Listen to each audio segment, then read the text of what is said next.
بسم اللہ الرحمن الرحیم اللہم صلی علی محمد النبی الامی وعلی آلہ وسلم تسلیما۔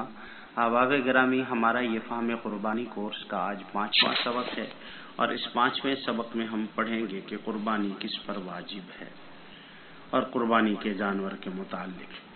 دیکھیں، ہر صاحب حیثیت صاحب نصاب کو قربانی کرنی چاہیے، جیسا کہ حدیث مبارکہ میں آیا کہ رسول اللہ صلی اللہ علیہ وسلم نے فرمایا کہ جس شخص کو قربانی کی وسعت حاصل ہو وہ قربانی نہ کرے تو وہ ہماری عیدگاہ کے قریب نہ آئے۔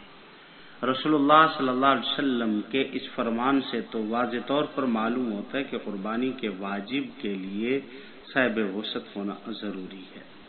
البتہ مسافر پر بھی قربانی نہیں ہے، جیسا کہ حضرت علی رضی اللہ تعالی عنہ فرماتے ہیں کہ مسافر پر قربانی نہیں ہے۔ دیکھیں، قربانی کے واجب ہونے کے لیے جو نصاب ہے وہی زکوٰۃ کا نصاب ہے۔ البتہ زکوٰۃ اور قربانی کے نصاب میں صرف فرق اتنا ہے کہ زکوٰۃ کے نصاب میں مال پر سال کا گزرنا شرط ہے، اور قربانی کے نصاب میں مال پر سال کا گزرنا شرط نہیں ہے۔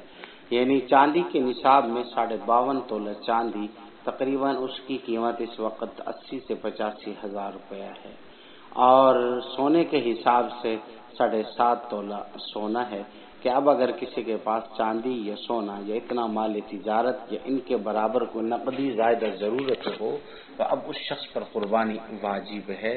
اب اس نے قربانی کے ایام میں قربانی ہر حال میں کرنی ہے۔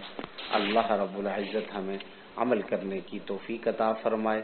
وما علینا الا البلاغ۔